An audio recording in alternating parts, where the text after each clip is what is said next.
Well. Here we are. That's We are live. AGB Coaching is live with some very special guests from our days as AGB Hawks.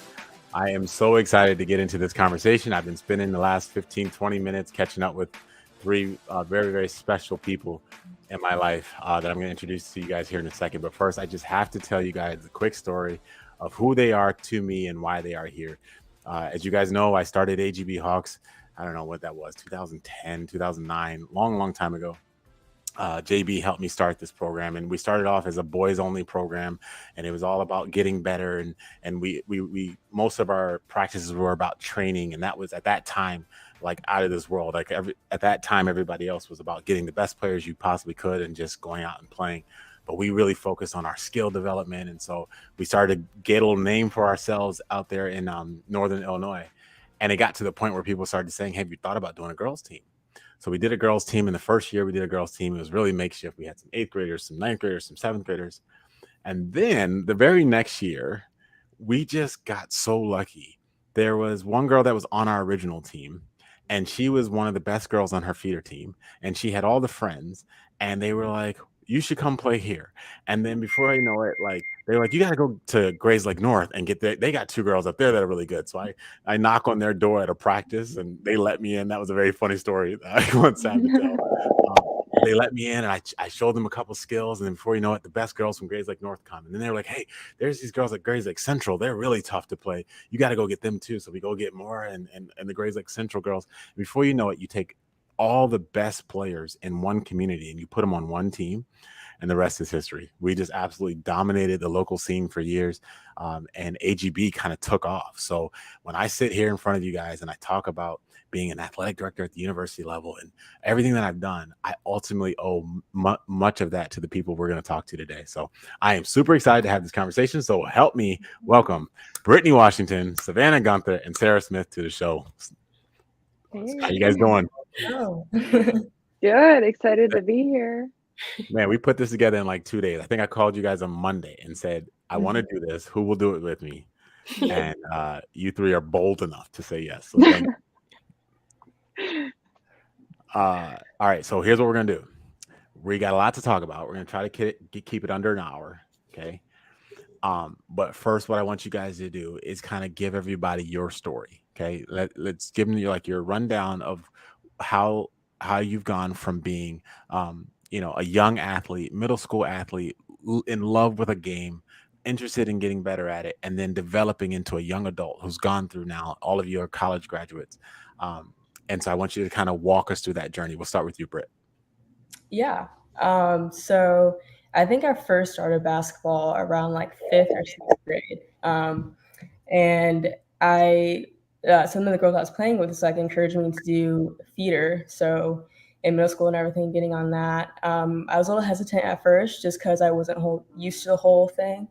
And also starting out, I think we can talk about it later, but my confidence level was not really there to start off. But no, yeah. So started with theater, and then went into high school after that. We went up and met up with the competitors from the other high schools and everything like that.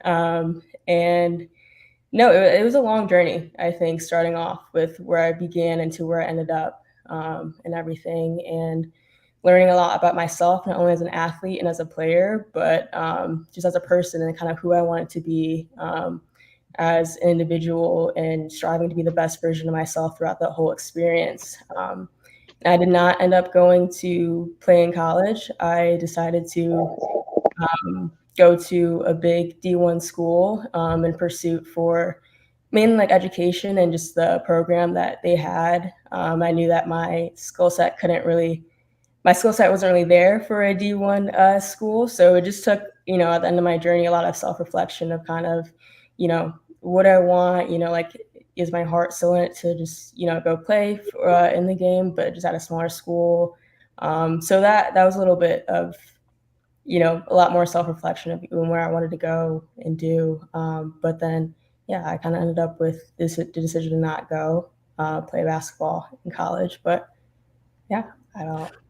Well, we're gonna break that down because we're gonna after you guys introduce, we're gonna break it down to club, high school, college, and when we get there, I want you to really talk to the people about that decision because I know there's lots of young people that are facing that very decision like within a few months here. When the spring turns around, another senior class is gonna be thinking the same thing. Uh, all right, Saf, let's talk from that time I knocked on the door to now. What you been up to? Yeah. No, I started basketball in like third, fourth grade through like a church team. It was like you get stars on your shirt if you do good. So it was whatever. But yeah, and then one guy knocked on our practice and we were all like, what's going on? And then he was just doing drills for us. We're like, are you already a coach? But but yeah, and then I joined AGB and played there and it was a really great experience and still friends with everybody and it's been like what Sarah said, like 10 years, so it's crazy. But I did decide to go and play in college. So I played at a D2 school and had some injuries. So now I'm actually a graduate assistant here at the school. So That's awesome. I want you to, when we get into it, break down that recruitment process because you were one of those athletes that was good enough to have proactive looks looking for you while at the same time you were doing proactive things to look at schools that you wanted. And I think that's something that a lot of young people are experiencing too. Like, do I go after the one that's coming after me or do I just push hard for the one that I want? So I want you to talk about that. Okay. Let's move on to the point guard, the zone buster, Sarah Smith.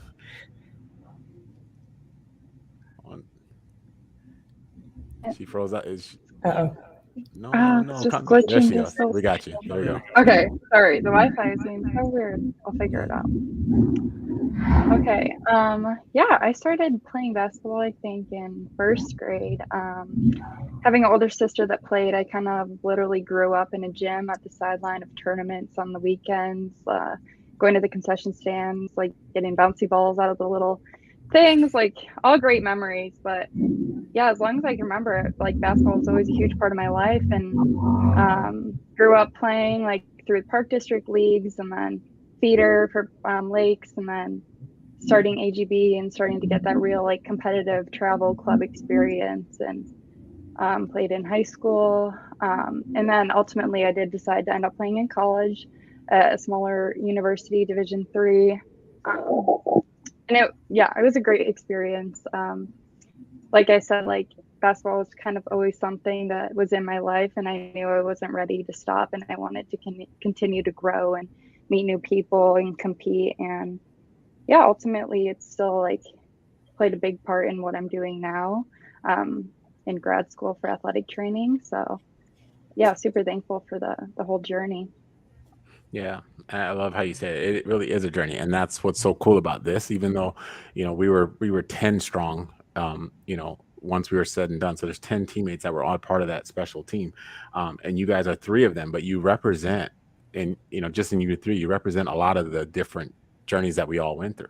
Some of us played for 4 years, some of us went to big schools and did some other things, and some of us, it's the diversity of it is kind of what we're going for, is to remind people that this all ends in family life. And I know you guys aren't quite at family life, but you're on the way. You're at the master's degree, getting jobs place, and after that, there comes little song that you're gonna hear playing when you're in a pretty dress. You're gonna go down the aisle, and all that stuff is coming. So, but let's go back to the beginning before we come to the end, and let's talk about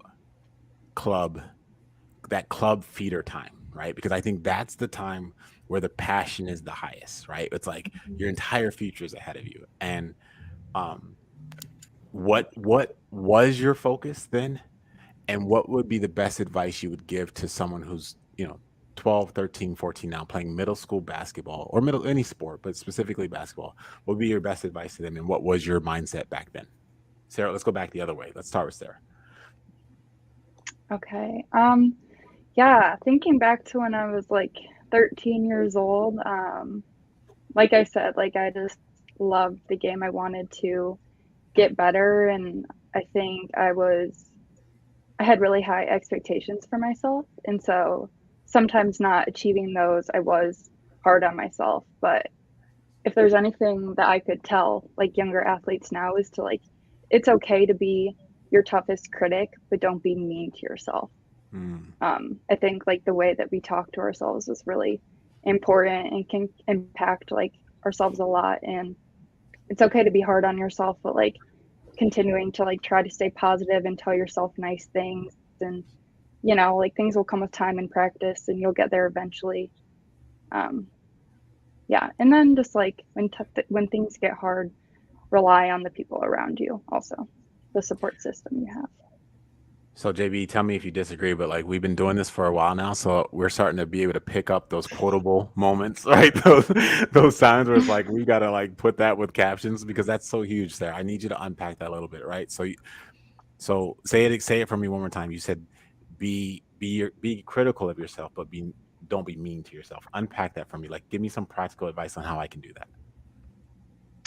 I think like putting it into basketball terms, right? So when you're younger, like at these ages of 13, whatever, you're learning all these new moves, you're learning how to like kind of like be fancier with the game in a way. And like things like that don't come easily. Like the Euro step, not everyone could do it as good as Savannah could, like it takes extra practice and time for some of us. Actually, JB, I need you to switch her name tag right now. Just don't put Savannah. Just put Euro step on there. Yeah, no, for real. I don't know if I have the power to do that. Oh, no.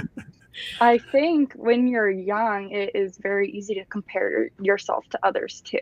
And you're like, she is so good at this. Why am I not? And yes, the name.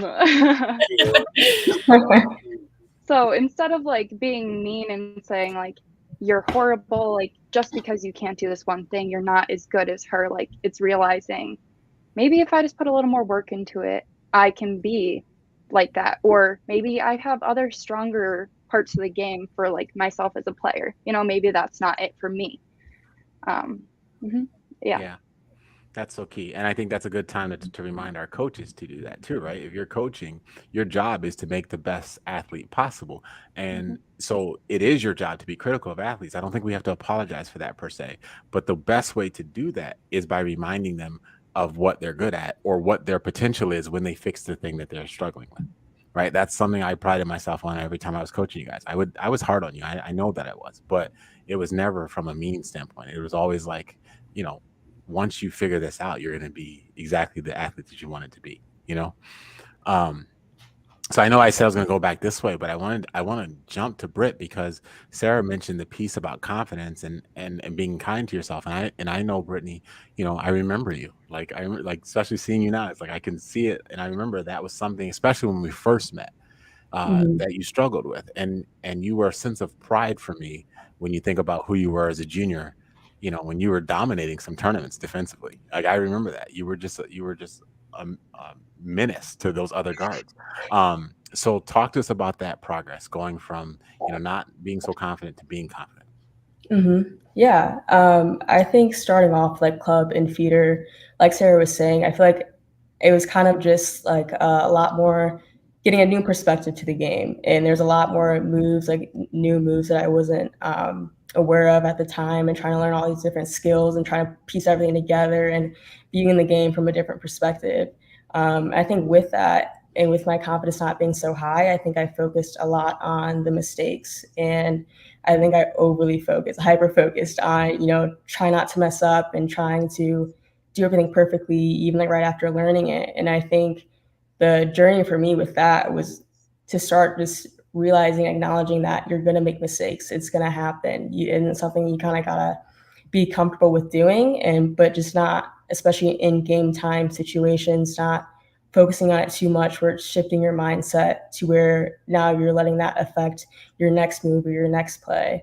And so I think with that, I was definitely doing some self-reflecting, and then also just getting in the gym outside of practice time, outside of, being with the coach, and kind of doing it yourself and putting in the reps yourself to help you get more comfortable at those certain skills and help you get more confident with that. Because the more you do it, the more you're going to feel comfortable with it, the more it's going to turn into muscle memory. And then you don't have to think about it. You just react, kind of a thing.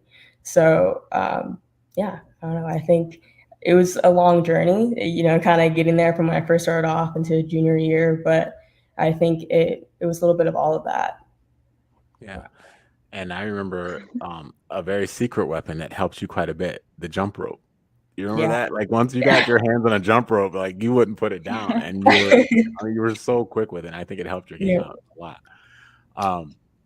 Sav, I'm put you on the spot. Talk to that player who is the best player on their team. Okay, you're the best player on your feeder team. You're definitely top 3 or 4 player on your AAU team. How do you stay motivated? How did you stay in an AGB process when you were already having tremendous success as a middle schooler?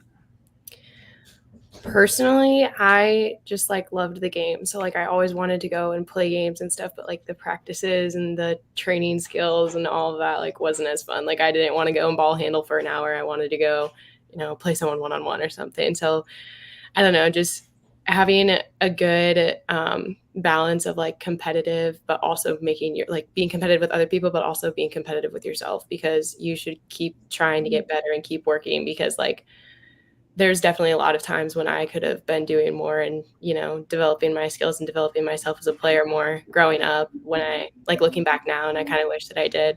But obviously you can't go back in time. But yeah, just constantly trying to make yourself better instead of like seeing like, oh, I'm one of the best, I don't need to be working. But, Well, that's actually a good question, because we ask this all the time. Like you guys, believe it or not, like you are of a different generation than the kids who are playing now. Like you're still like young to me as a coach, but you're not. I mean, you guys are young adults now. So the kids that are playing now are still having a hard time with that balance. Like they have so many options now on what they can do with their time. So what's your best advice on like just how extreme should I go? Like I'm 14. I love basketball, and I say I want to be a D1 player. How extreme should I go? Should I put everything down and pour everything into one craft, or should I still be going for some sense of work-life balance even at 14? What's your advice? I can go. I think it's important to have a balance, just because, when you're 14 or like your middle school age, it's important to be like making those friends and making connections and stuff like that. But if it's genuinely something that you really want to do, and like it's like your number one goal is to play a D1 school, or like for sure want to be playing in basketball, then it does need to be a focus. Like you can't be choosing to stay at home and play Xbox, or like go hang out with your friends instead of, and like missing the gym. Oh, I won't go work out today because I want to go hang out with my friends, but I'll do it tomorrow. Well, then tomorrow comes and you don't actually do it. So if it's something that you truly want to do, you have to put in the time and work for it. So yeah, I would agree. I do think that balance is key, especially at that age. There's a lot going on and entering different stages of school in your life. But I would also keep in mind that consistency is key. I think you don't have to be like doing a lot every day or picking up this new task every day. Doing just something for 15 minutes a day, like working on your ball handling skills, 15 minutes a day, a week. Over time, you're going to get better and you're going to grow as a player. So it's not like this huge time commitment that you have to make also when you're like focusing on a certain sport or a task and trying to get better at it. I think taking also small steps at a time can help you get there as well, and also being able to achieve that work-life balance that you kind of want. So yeah. Yeah, I definitely agree with the balance aspect of it. I think it's kind of hard to like picture this like being 14, but now I realize like how important it is to surround yourself like with people who have goals and want to be successful and can push you for things. Like oftentimes growing up, like my closest friends were my teammates and like my fellow athletes, like people who you can just go hang out and go and shoot, 100 shots a day with. Like that is going to help you so much get to that level if that's where you want to be also. Because I know, the reason why I have such fond memories of working with you guys, the reason why I just love that time, it isn't about the wins and losses. It has nothing to do with that. It's that I cannot remember ever, not one single practice where I felt like I was working to be there, or that you guys felt like you were working to be there. You know what I mean? It never felt like, oh, thank you so much for coming to practice today. It always felt like, Coach, we want to be here. Like, let's go. Like, what else you got for us? All right, you taught us this concept. You taught us this set. What else you have? And if I'm honest, I've coached lots of teams since you guys, and I'm always looking for that level of want to. It's part of the program that we put together, right? That care and adding weight to your want. I learned it from you guys. It was clear and present in every practice that we had that we wanted to be there. So I can only hope, that that's where you guys are at in your young adult life, and we're gonna get to that at the end. But okay, this is something I've always wondered. I want to piggyback off that Yeah. quickly before you jump. So like, volleyball, this one up, whoever grabs it first. But speaking on that environment, right? So speaking to our young athletes and who do want to be great, be playing at the high school or even the collegiate level, talk to them about how important it is to find an environment where you can walk into a gym with a coach that there's that mutual respect. Was it difficult? Like, talk about prior to AGB and after. Like, what is so important about finding that environment to be around?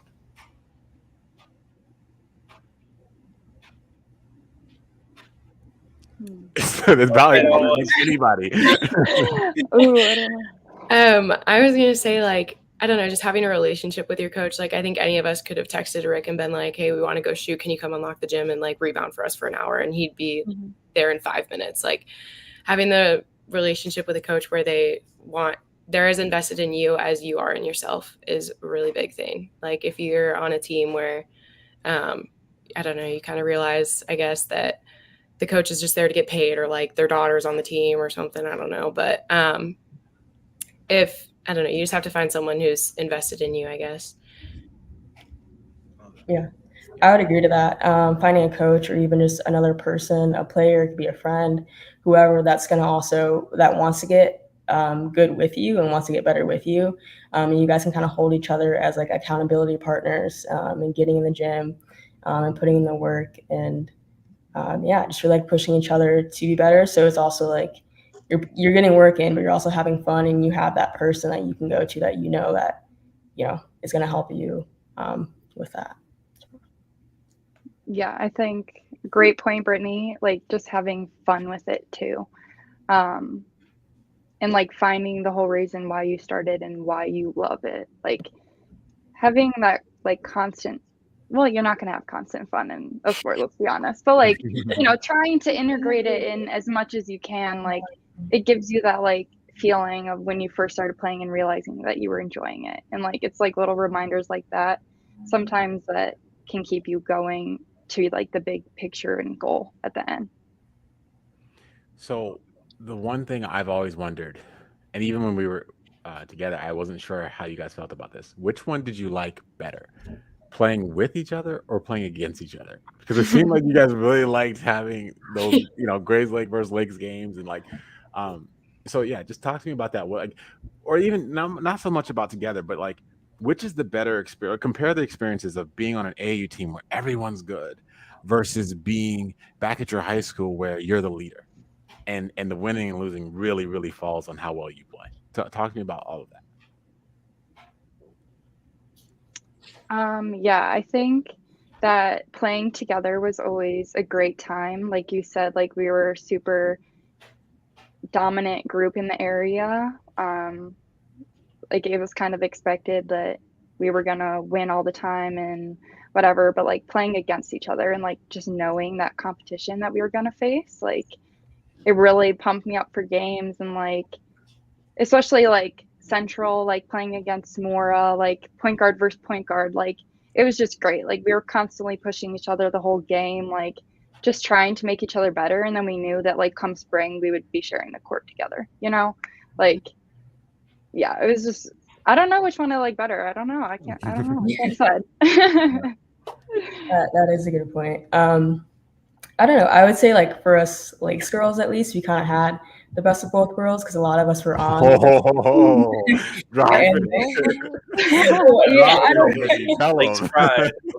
know. There's a good amount of us, but then like playing against each other competitively was also fun, just because since we played together, we kind of knew each other's strengths and weaknesses, and so it was a different aspect of competition that kind of came with that. And now, like as a player, like having to adjust based off of knowing, like that the other person may know like your next move or what your tendencies are and stuff like that. So it definitely did bring a different level of competition when playing against each other. But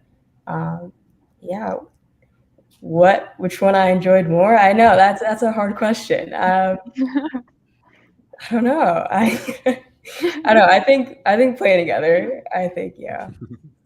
Yeah, I was gonna say personally, I enjoyed playing together a lot more because I would get annoyed when you guys knew what I was gonna Yeah, do. yeah. But Because it's in your title, Seth. We all knew. Oh yeah, you should have seen our game plans for North. yeah.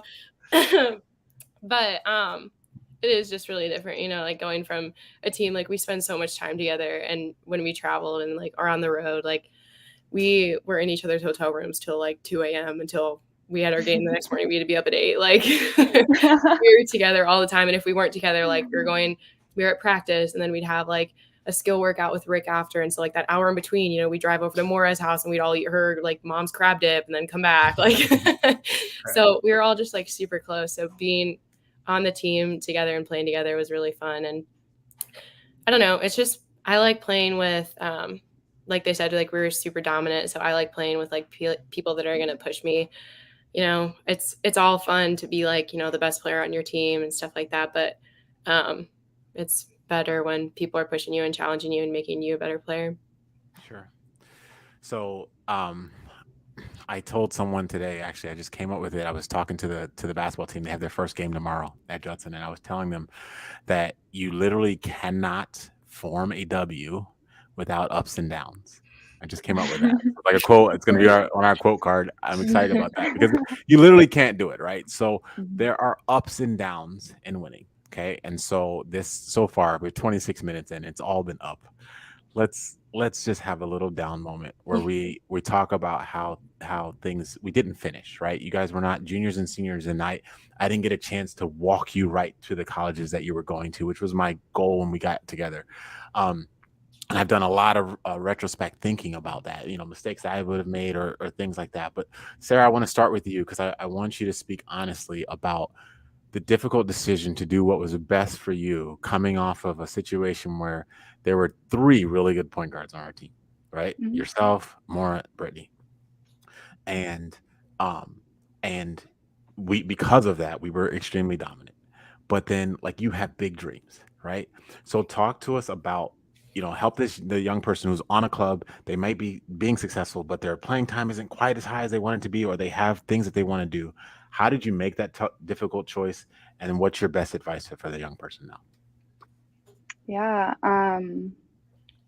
Thinking back to it now, it kind of seemed like the choice I was going to make was like the end of the world, you know? Like, I was like, oh, if I'm on this great team right now with all my friends, like people that I've built very good relationships with, like a coach who has like a lot of faith and high hopes for me, like someone I built a great relationship with. But, you know, ultimately, I just wasn't getting the playing time that I like felt that I needed to like get me to where I wanted to be, right?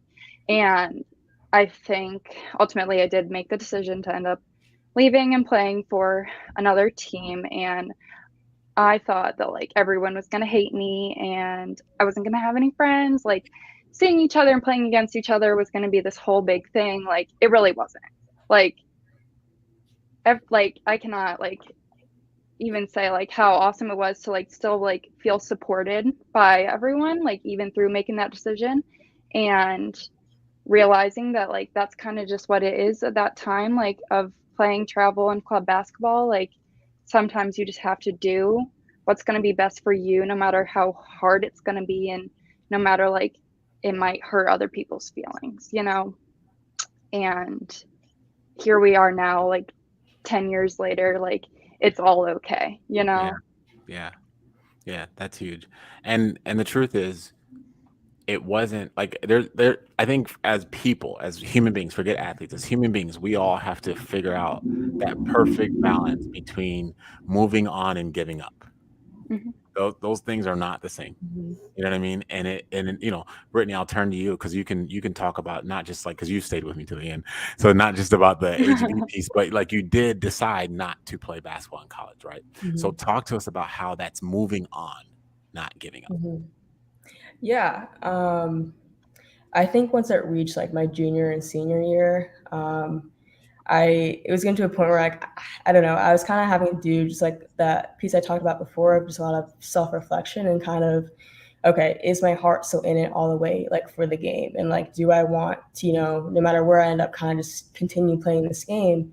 And as much as I do love basketball and everything, and I will say, no matter what age you stop or what point in your career that you stop, you're always going to miss basketball. It's not, so being in college and having that feeling was like, oh, like there was some points where I don't know if I was questioning if I made the right decision or not. But yeah, so once it got like that, my junior and senior year, it was kind of just thinking about, I really wanted to have like, I think more like a big D1 college experience. And so it was like, I already knew that kind of my, not motivation, but like, I think my discipline and like working hard in the game and everything like that was not going to take me a lot farther, like playing at a D3 or D2 school. And I think I was kind of just torn between what I wanted to do. But yeah, I think it just boiled up to kind of my future plans and goals and kind of where that was and like the opportunities that were going to come with going to a D1 school and everything. And so I think, yeah, just that component of, kind of thinking back and forth of what was really like, I think where my focus was going to be at that time in my life. Yeah, and yeah, I just can't tell you how proud I am of all of you guys. But I think about you all the time, Brittany. I think about the difficulty of making that decision, and how many people before you that I work with, and then after you that have really struggled with that. That moment. There's a friend of mine. Shout out to Nosa. He's a good friend of mine, and he was a professional athlete. And then after his professional career was over, he went through like a deep, dark depression. And it was so bad that he essentially came out of that depression and decided to make a business that's designed to help people transition to their life after sport, because it is not easy. Like even now, even in my 40s, I have a hard time identifying as anything other than Coach Rick or like a basketball person. You know what I'm saying? Like it's hard for me to just think of myself as an AD or no, I'm a basketball player. You know what I mean? And that's tough. And so to do it at 18, I know is tough. And you did it, and then you went to that 4-year school and just killed it. JB, I know them so well, I wanted to be careful not to turn this into just a trip down memory lane with 3 people that I love. So, what like just objective questions you have for them? Yeah, one thing we talk about in the course a lot that triggers insecurities is comparison, and even now more than ever, comparisons everywhere. So talk to our young athletes on being recruited but not comparing yourself to others, and walking that line, because you always want to be better, you always want to compete and find the best talent to be around, but comparison, we all know that doesn't lead to anything good. So talk to our young athletes about comparison.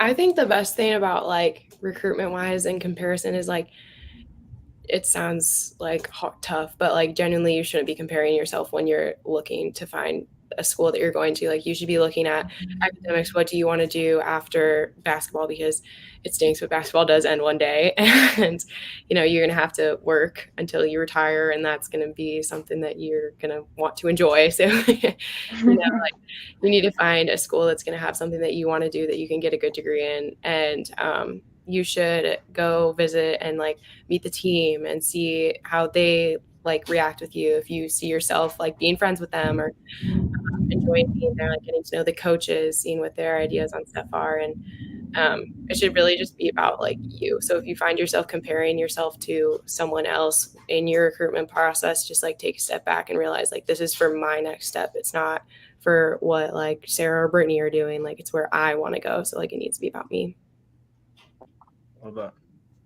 Yeah, I think that's great, Savannah.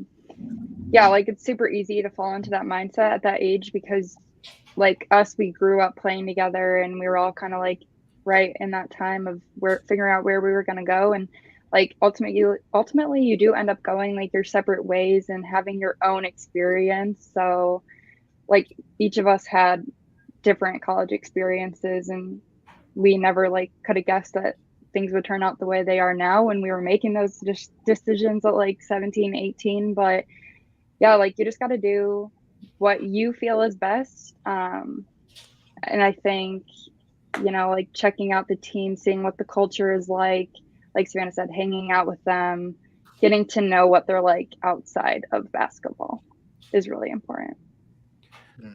I love this idea of talking about what you think is best. And we're talking about comparison, so you're thinking about your peers and everything like that. But talk about parents for a second. Mm. How does that work when because when you're 16, 17, you still live in their home. They've been driving you to all these practices. They've been paying for all of these AGB fees, right? And so how much pressure did they put on you guys to continue playing? And how much did you feel that in your decision, or were they just like, hey, it's completely up to you?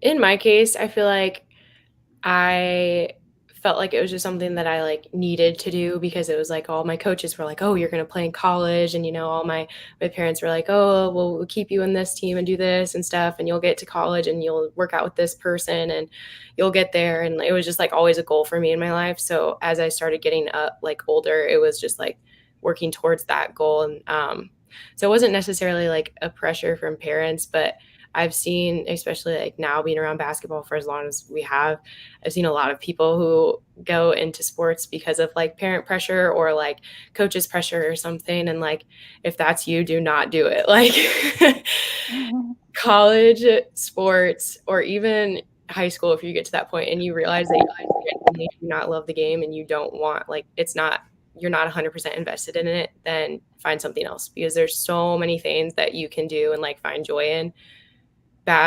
Basketball and all sports are like such a mental challenge along with physical challenge. So if it's not something that you are 100% into, find something else, because you will love it if you get there and do it. I mean, I've seen a lot of people just turn it into like they hate the game now so it stinks. But If you don't love it, don't do it. Throw that on the quote card.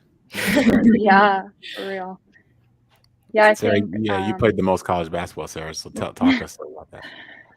going back to like pressure from parents, I can't say that I ever like necessarily had the pressure of like you are going to play. It was kind of like Savannah's experience where like I had these goals lined up and they were just kind of there to support me and get me to where I like had dreamed of being.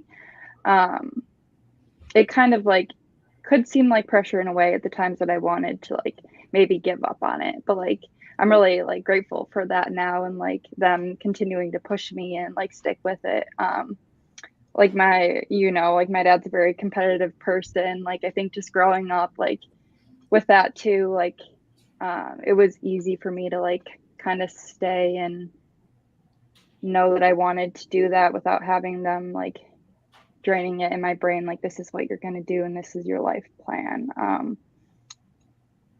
Yeah, I think, and then like throughout college they were just very supportive as well. And kind of like being away from home, like they really let me like be an adult on my own, and kind of like the basketball journey was just something that they were there to like support me and observe in, but not like throw themselves into it. Yeah. Mm-hmm. Yeah, and I think in fact, I'm just going to take a moment in case they're watching, but Al, Carla, Mike, Angela, Scott, Mary, I love you guys and I appreciate you guys. Like, you just don't understand. I think there's how many coaches now. I'm an AD and I get to hear from a lot of coaches, and I have a lot of network that's coaches. How many coaches have either left the sport or are thinking about leaving the sport because of parents? It's unbelievable. It's unbelievable. And I think about that, and when they're venting to me, I'm almost like I can't relate, because I've had such good relationship with parents over the years, but arguably I would say none better than this team. Like I know them all like family, and they allowed me to coach you guys, right? They allowed me to rotate whoever I wanted to, and they were there at every game cheering for all of you guys, and that made us. I think that contributed to the winning, honestly, because we would play against other teams that didn't have that. And it was only in that very important junior year time when you guys decided to do things that I think you did the right thing to, find the right spots for you. But before then, we were just like this. you know. And I think that that's a tribute to you guys parents. And my encouragement to anyone who's listening, if you are a parent, that's the way sports was supposed to be done. It's supposed to be where you say, I trust this coach, and you give your athlete to that coach for that hour and a half or that 2 hours, and you support their decision. You know, and I encourage you guys to find a coach that allows you to do that. And coaches, you guys have a job to do. You have to coach that way. Coach in a respectful way, treat people with respect, look them in the eye when you're coaching them. Parents will embrace that a lot easier than if you're, berating their kid all day. So yeah, that's my own. I digress. But all right, so we're in that college space. We did high school, we did club, and let's do college. And Savannah, I loved how you kicked it off. Like, bruh, don't do this if you don't love it, because it's hard, right? So let's dig into that. Let's get into the challenges of college athletics. For me personally, like, I don't know, I was at a high school where I was one of the best people on the team. So like when I was playing, it was like, if I wasn't in the whole game, then like we were up by 50 or something. Like I was just used to being like one of the best. And so when you go to a school where, the one best person from every team is coming together to make a team, and now you're one of the best in a group of all of the best, like it's definitely a different mindset, and it's a different game in college completely too, like the speed and the physicality and everything. So like for me personally, all throughout like basketball, I was fortunate enough to never like deal with injuries. And then my junior year in high school, I tore my labrum in my hip, but high school basketball wasn't as intense as college basketball, so it didn't hurt as bad. And then I came here and I was like, oh, my hip hurts really bad. So I had to get surgery on that. So I was out my freshman year, and then I came back, and then we had COVID. And then I came back my junior year and I tore the labrum in my other hip. So I was out that year too. And then by the time that I came back, I'd missed 3 years of basketball. So, I mean, there's not a lot of catching up to do at that point for me. So now I'm just a graduate assistant. So, I mean, it's still fun being around the team, and I love the girls that play here, and the coaches are great. So I love being around the sport still, but it was definitely a change from high school. Well, I'm going to challenge you to take that just a GA off of it. It's not just. I mean, it's hard to become a GA, and you clearly establish yourself as a positive culture person, because if you weren't, they like, I don't know if you guys know this, but a lot of people look forward to graduation sometimes because they want the senior to get out of there, But if you brought good things to the culture, they want to keep you as long as they can. So that's great. Sarah, you played the most, but help me out with this. Don't let me put words in your mouth. If it isn't true, it isn't true. But I think that people think that if they go small ball, that means that they won't have the experience that Sav had and that they'll play right away. Isn't it still just hard to break into college sports no matter what level you're at? Yeah. You can hear me, right? Oh, yeah. Okay. Sorry. Every technical difficulty that could go wrong during the live stream is happening. Good. You muted yourself for a second, but you weren't talking, so it's fine. Yeah. Yeah, I think that regardless of where you end up, what level, it's going to be an adjustment. One, not only the game, the speed, but two, being on your own, being away at college, not having to come home and having dinner ready for you on the table because your parents made it. It is a big adjustment. You're juggling homework, you're juggling meeting new people, figuring out what you're going to eat, when you're going to do your laundry. Oh, I have to go also get in the gym and practice. It's just a complete whole life adjustment. And the speed and everything of the game can only make it that much more difficult. And so having that true love and desire for the game, I think, is super important to be successful and ultimately happy with your decision to end up playing in college.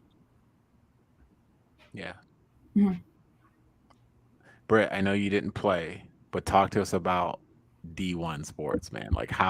Did you go to a lot of games? How fast, how strong are these athletes? Yeah, no.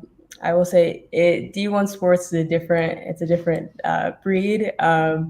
Going into the stadium and watching both football and basketball, it's pretty insane. I think just not only the audience and how much they're engaged into it, and all the shouting from the crowd and everything, and how focused the athletes have to be, and dialed into the game, and focused on their game. It's pretty cool. It's a pretty cool experience, I would say.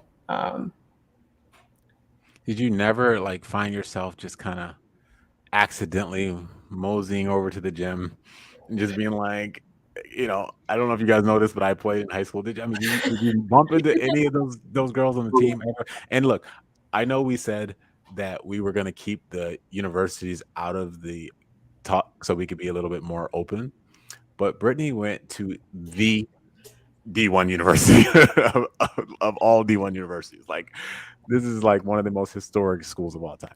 So, like, did you ever like get a chance to play intramurals with them, like, or like bump up against Division I players ever? I ran into a couple, but just like in passing, not like in the gym really or anything.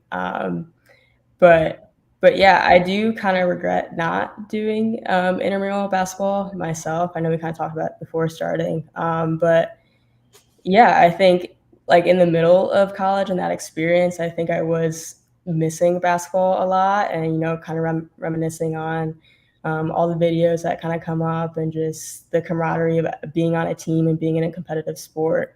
That definitely was something that came across my mind and everything. And I never got to the point where I did intramural myself, just because I didn't really have a buddy to go do it with me. I think that would have encouraged it a lot more for me to go partake in that. But yeah, I don't.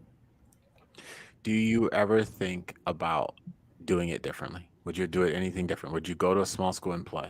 And then Sav and Sarah, would you do it differently and go to a big school for a bigger degree? That's a good question. I don't think I would have done it differently. Like kind of Sav and Sarah was saying, that if you're not 100% committed into putting in the work and doing it every day, and early morning practices and late night and games, it could be a lot. So I think when I made that decision, that was kind of where I was at, and I was finding myself, is that I just wasn't, going to be fully committed to doing that, I think. And I think that would have affected my happiness, like in my college experience. So I think that's a big part of it too. But, I think everyone's journey and experience is different, but I wouldn't say no that I regret not doing basketball in college, because there was a lot of opportunities and good experiences that came with coming or going to that D1 school. I think it just kind of, again, boils down to self-reflection and priorities, and where you think that you will fit and what's going to make you happy in making that decision. That's right. Yeah, I don't regret my decision either. I kind of go back to like what I said when we were talking about recruiting. Like, you need to find a school that's for you, because like life happens. Like, you don't, like, I had injuries, or like you never know what's going to happen, that basketball or whatever sport you go for might not be available for you to do anymore. So like making sure that you pick a school that like has your academics, whatever you want to do, or like the people on the team that you meet, they're friends that would be your friends outside of basketball. Like my friends here that I have now, I mean, I'll probably still be friends with them for the rest of my life. Like, it's just about picking somewhere that's good for you. And, basketball is important. If you think basketball is important and you want to go to school for it, it is important, but it's not the only factor that you should be looking into. So I don't regret it. Awesome. Yeah, I would have to agree that I don't regret my decision at all either. Very thankful for like going through the whole college basketball experience and ending up where I am now. I think that it's like ultimately what led me to what I'm doing now. Rick, I know you keep saying that like I had the most playing experience in college and stuff, but my freshman year I did have like ACL surgery. I did get injured 3 games into the season, and so that is kind of what opened my eyes to the whole career field of athletic training. So oftentimes I do think, if I didn't decide to end up playing college basketball and like I didn't experience this injury, what would I be doing? Because like I think that like the things that we go through really do shape like who we become. And while it like definitely sucked tearing my ACL and like going through that whole process, like at the end of the day I'm like kind of like thankful for it in a way, I don't know. Absolutely. I want to jump in there on the injuries part because I feel like as an athlete, like nothing hurts you more than not being able to be on the field with your teammates, right? You put in all this work, all this time, and then shoot, I'm hurt. So talk about on like the mental health side, the self dialogue that develops as you're an injured collegiate athlete, because that's when it's like, okay, do I really love this? Because I got my schoolwork, and now I have to not only be with the team, but I have to put in extra time to rehab and then go to practices, but not be able to play. Like, what is that self dialogue relationship with yourself like while you're injured? When I got hurt, our trainer kind of just said to us, like, or I guess he says it to everyone when we get hurt, but he just says, like, if you want it, you'll be back for it. Like, if you're going to put in the effort to rehab and make yourself better and prioritize getting better, that you'll be back and you'll be ready to go. Like, if you're going to, I said something naughty word, but if you're going to like have something in it, then, it's not, I don't know. I guess injuries kind of show like true colors. Like it kind of makes you sit back and realize like, okay, do I really want to put in like the Sarah year work of, rehabbing an ACL just to come back and play? Like if you don't really love it, you're not gonna, spend that extra time when you can finally walk to go and form shoot in the gym. So. Yeah, same. I think a big thing for me was like kind of finding a spot that I could fit into the team, like besides like my physical skills. So I think that like being injured is definitely like tough on your mental health, but like it also allows you to like build on it as well and like realize that you can contribute so much to the game from the bench as well. Like kind of falling into like a coaching mindset, little like you see so much more and like pay attention to what like littler smaller things, and just like trying to like I really tried to like be just supportive and like a positive attitude at the end of the day. Like when people were frustrated with like the way they were playing or something, like I kind of just tried to be like an open ear, someone that they could come to and like get that out. Yeah. Those are magic words, and we only have 8 minutes left, so we're not going to get well into it. But I hope you guys will come back and do another talk with me. But just talk mental health just for a second. Like there's such magic words, and I hear them coming from both sides. Some coaches think that the words are being overused. A lot of athletes feel like it's still being underused. They're not paying enough attention to it. Where do you guys stand? Speak honest. I think mental health is really important. I think that I didn't really pay attention to mental health until I came to college because, I always had my parents to lean on, or my coaches or my teammates or my friends. And so when you come here and like the only people are your teammates and you met them yesterday, like, it can be tough, and you're doing this whole new thing and you don't have your parents there anymore to take care of you. So I kind of had to like realize what I was doing. And I don't know, especially with injuries too, mental health can get tough. And I think it's just important to take time for yourself. With sports and athletics, a lot of the focus is on the team and like making sure you guys are getting better and, competing and winning, especially in universities. They're always, working to win. So I think just spending time and taking time to reflect on yourself and making sure that you're okay is super important.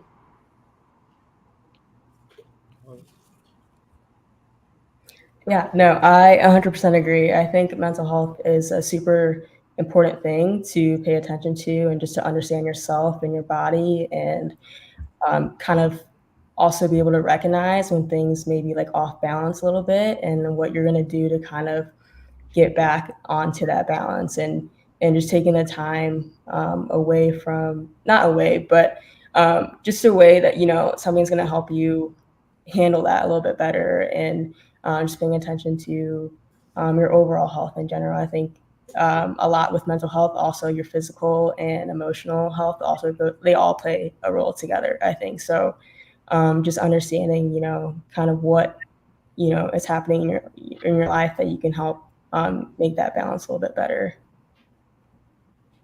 Yeah, I would have to agree. Like, I think mental health is super, super important. And I think, like we were saying, Rick, like sometimes athletes, we feel like maybe it's not being talked about enough. And some coaches are like, we're saying this word too much. Mhm. I think that like at the end of the day, you have to realize that we're not just athletes, we're human beings, and we are at very vulnerable stages of our lives dealing with relationships, school, sports.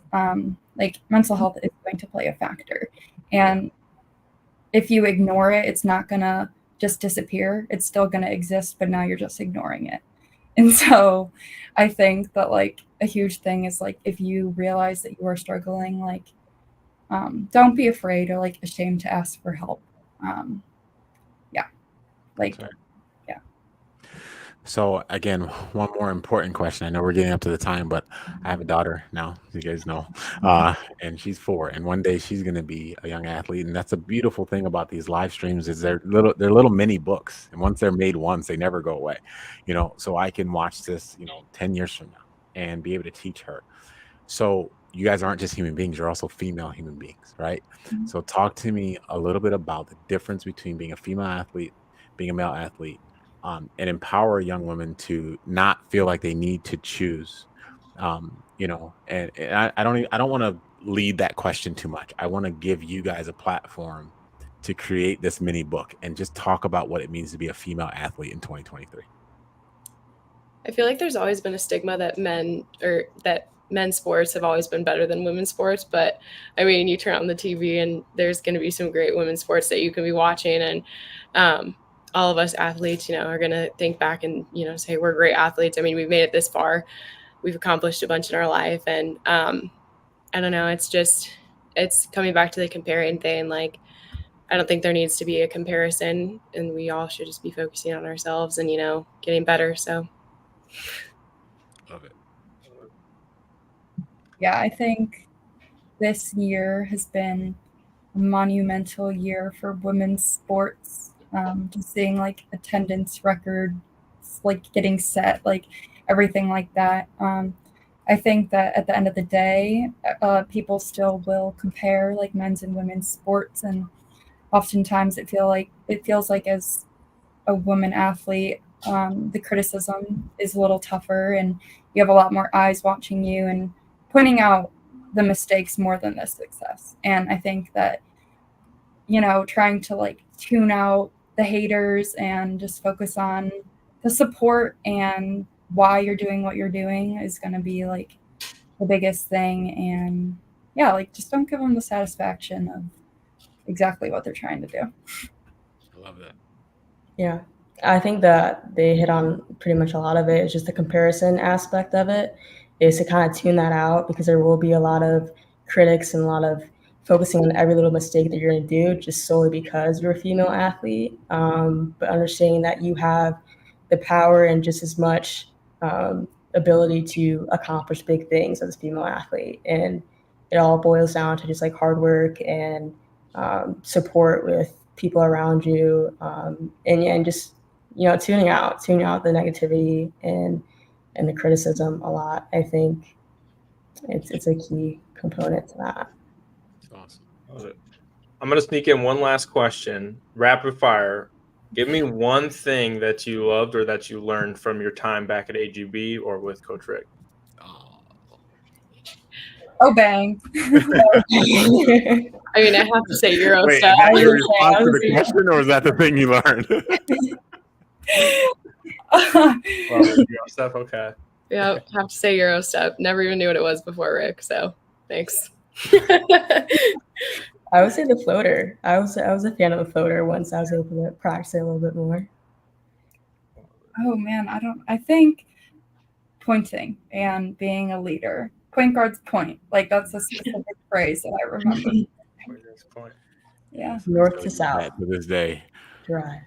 Well, I would have to spend another hour telling all the things that I learned from coaching you guys. And I just mentioned it, but the most important thing, and I'm going to say this without being emotional because we're live, but like I have a daughter and she's going to be you guys' age one day. And I'm not going to be as ill prepared for that as I would have been had I not met you guys. I kind of have at least an idea of what it means to work with young, courageous, brave, talented young women. And so I get to bring that into fatherhood. I get to bring that into what I do for a living. And that time we spent together, that 4 years or whatever it was, it's just, there's nothing like it. And I can never thank you guys enough. So, and then thanks for coming on. Like I said, I asked, I just asked and you said yes. And a few days later, here we are. So maybe one of these days we will get the whole family back together, and we'll just chop it up. I know. Oh yeah, when I saw Angela at Yep. Curry's Lake, she was like, "Hey, we need to do a reunion." So maybe one day we'll do a Yep. full reunion. But I appreciate you guys a lot. And so what we'll do is we'll have this ready for you guys, and we'll chop it up and we'll send it to you with different, what are those things called? Reels and TikToks. Yeah, like, captions is the word I was looking for. And you guys spread it, right? Because we want to help spread the word. We want to get as many people, involved with AGB coaching as possible, because we think we're here to help young athletes get better. So absolutely appreciate y'all. Thank you for having me.